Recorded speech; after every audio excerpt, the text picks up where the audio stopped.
hiding this? We need answers. Let me play this.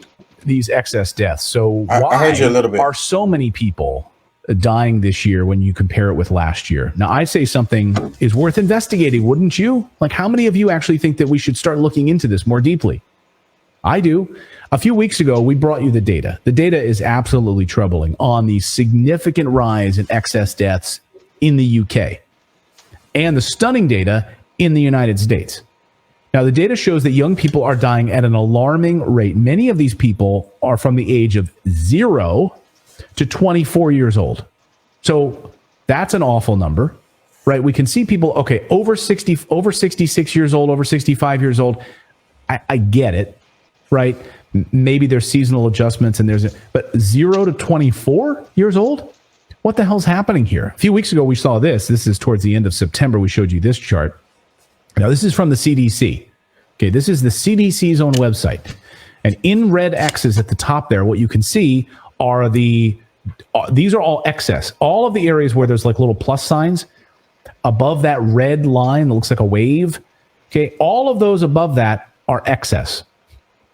Abnormal, and it's growing. Now, if you look at the current trajectory of excess deaths in the United States, take a look at this. Now, we'll get to the UK in a second, but look at the current excess deaths. This is from this afternoon, okay? This is the CDC's own website data. So just look here as we track up, and you can see as we continue to go up this steep hill, climbing, and continuing to grow. Excess deaths the week of this ending last week, okay, the 43rd week. Look at that, astonishing. And the cumulative excess deaths in the United States from 0 to 64 years old. From 0 to 64 years old, okay? Now, if we scroll down a little bit more, and you'll see from that's 65 plus right there, okay, that's a little bit higher. But then look at this, 0 to 24 years old. 0 to 24 years old. Astonishing. Look at that chart. I mean, it's not hard to, you sort of sit there with when I look at, like, my mouth's open when I'm looking at these data points, Well, and that's the thing. It's like ski slope. We expect our mainstream media to why aren't they going through these numbers? Why is this? I just cannot comprehend why these people live in our society. They have kids. They have friends of their kids. Like, why are they not concerned with these numbers and talking about this on mainstream media? Like, we could potentially, I don't think we will now, because I think the narrative is starting to open up a little bit and YouTube's getting more lax on the rules. But at one point, if we talked about this very thing, we would be suspended. And I spent this afternoon because I had a lot of data points that I wanted to hit on. So I'm sitting there. Look, YouTube provides us with the largest possible audience. I mean, hopefully, you watching right now, I mean, we've got upwards of 30,000 people on all of our platforms combined watching right now. I mean, think about that. Like, Coldplay is putting on a concert in London, and the crowd size is 20,000, right? So there are more people watching our show right now than at a Coldplay concert. This Christmas concert coming up in London. That's crazy. And so we have a large audience on YouTube. And when I go through the terms of service and I'm looking at, okay, what are we allowed to say? Because I love Rumble and all of our Rumble watchers as well. But we are able to reach so many more people to spread this news. It's, sad but true, right?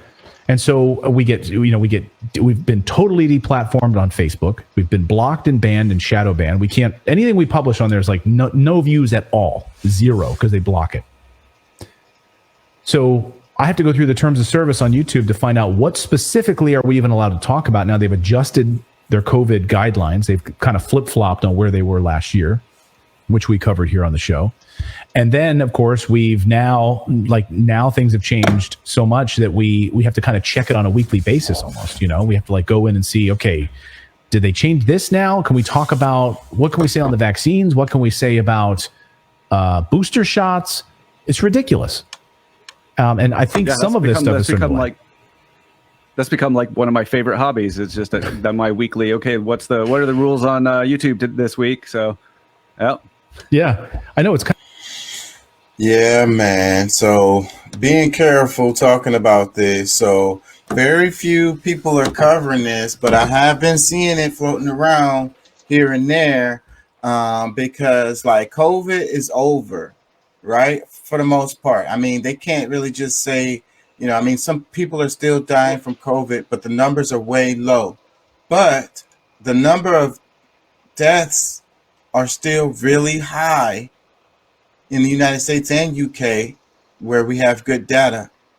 Um, Australia, Poland, like all the European countries are being highly affected.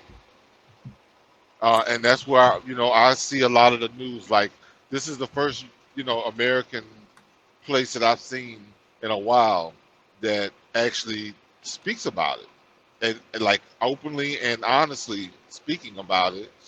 And, it's like he's surprised that our mainstream media was like, don't be surprised because like, they're trained to, like, they have specific instruction to stay away from the charts and the proof and all these things because of what can follow.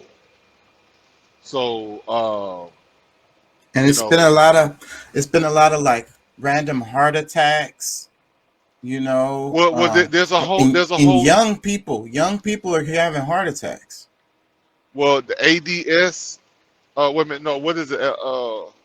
Adult sudden ASD, yeah, adult sudden death syndrome is what these people are starting to say now.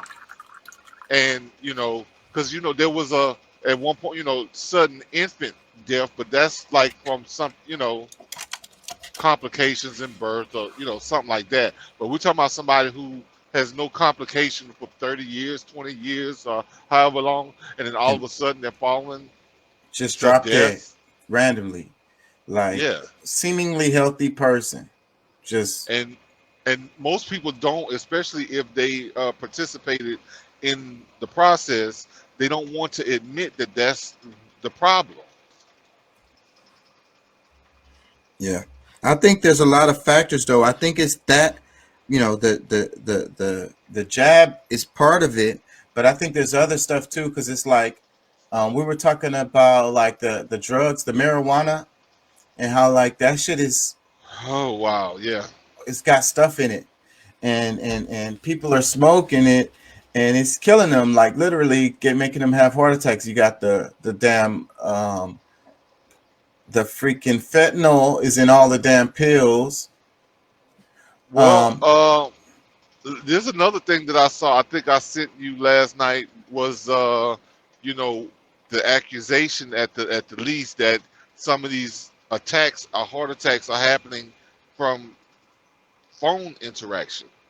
How, like how much proof is there? I'm not sure. This is just something I saw, and it was just like seemed like as soon as they answered the phone, that's when they started, having this issue. So I mean, I don't know how much of it to trust just yet, but I think with a lot of these nanoparticles that is, being injected into people's bodies, and then the interference with the radiation, and it can have. I mean, I can see how it could have an effect if you got high levels of metal in your body. yeah. So Well, I think a lot of it is despair too. Us coming out of the pandemic and the big squeeze. People are struggling to pay bills. Just people are struggling just to buy food, and they're stressing out. So the stress, the drugs, the jab, all of these combinations together got people walking around here dropping like flies.